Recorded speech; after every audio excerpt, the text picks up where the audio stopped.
If you're tired of watching pests destroy the garden you've worked so hard on, I have a solution for you. Today, I'm going to show you how to make a simple, all-natural pest spray using just 2 ingredients from your kitchen to fight back and protect your plants. The culprits in my garden were the usual suspects: aphids clustered on the new stems, spider mites creating their telltale webbing under my bean leaves, and something was chewing relentless holes in my brassicas. It felt like a war on multiple fronts. Pests like aphids, spider mites, and certain beetles can do a lot of damage in what feels like no time at all. They're persistent, they multiply quickly, and they can turn a joyful hobby into a source of constant stress. My first instinct was to just blast them off with water. That worked for about a day. Then I spent hours, literally hours, trying to pick them off by hand. It was an impossible, endless task. I'll admit the thought of using a commercial chemical pesticide crossed my mind. That promise of a quick fix is tempting when you see your hard work being eaten right before your eyes. But the whole reason I started this garden was to grow my own healthy, safe food and create a little ecosystem in my backyard. The thought of spraying something that could harm the bees I love watching, or the ladybugs that are supposed to be my allies in this fight, just felt wrong. Plus, I didn't want any of those residues on the food my family and I would be eating. So, I needed a solution that was tough on pests, but gentler on the planet and safe for my family. I went down a rabbit hole of research, looking for organic solutions, and that's when I landed on a combination so simple, it's the perfect first line of defense. So, what are these 2 common kitchen staples? It's probably not what you think. They are garlic and chili peppers. That's it. These 2 ingredients, which you likely have on hand right now, are the key to making your garden a much less tasty place for pests. This isn't just an old wives' tale. There's a good reason why this works as a natural repellent. Let's start with garlic. Garlic is packed with sulfur compounds. One of the main ones is called allicin, and it's what gives garlic that powerful, pungent aroma. While we might love that smell, many insects absolutely despise it. When you spray a garlic-infused solution on your plants, that strong scent lingers on the leaves and acts like a giant keep-out sign for pests like aphids and mites. It helps mask the natural scent of the plants that pests use to find their next meal, making your garden a confusing and unappealing place for them.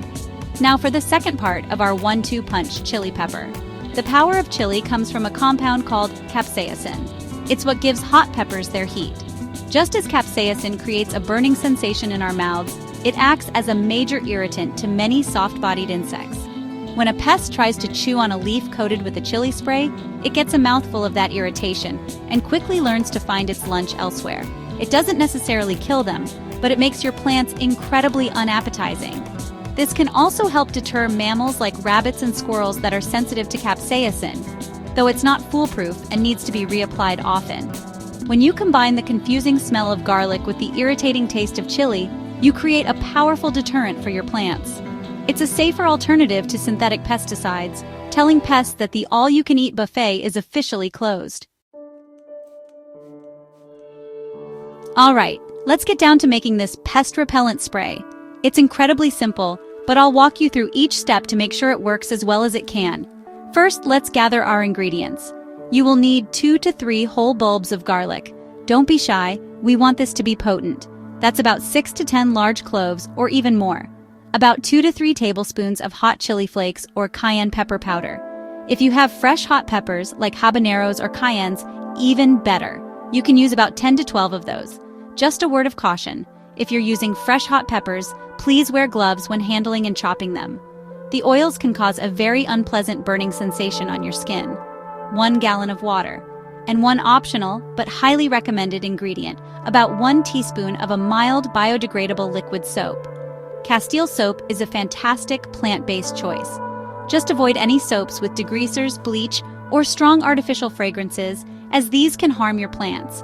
Here's the process, step by step. Step 1. Prepare the garlic. First, peel all your garlic cloves. Don't worry about getting every last bit of paper off, but get the bulk of it. Toss the peeled cloves into a blender with about 2 cups of water. Now blend this on high until you have a smooth, milky white puree. You want to break down those cloves as much as possible to release all those smelly sulfur compounds. Step 2. Add the chili. Next, add your chili to the blender. If you're using flakes or powder, just spoon it right in. If you're using fresh peppers with gloves on, remove the stems, Give them a rough chop and add them to the garlic slurry. Put the lid back on and blend it again. You're creating a potent, spicy, and very fragrant mixture. Step 3. Let it steep. Now for the most important step, for a strong infusion steeping. Pour your blended garlic and chili mixture into a large jug or a bucket. Add the rest of your 1 gallon of water and give it a good stir. Cover the container and let this mixture steep for at least 12 hours, or even better, overnight.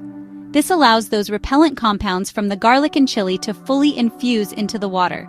Step 4. Strain the mixture. After it has steeped, you absolutely must strain it. This is a critical step because any solid bits of garlic or pepper will clog your spray bottle, which is incredibly frustrating. I use a fine mesh strainer lined with cheesecloth to make sure I get a very clean liquid.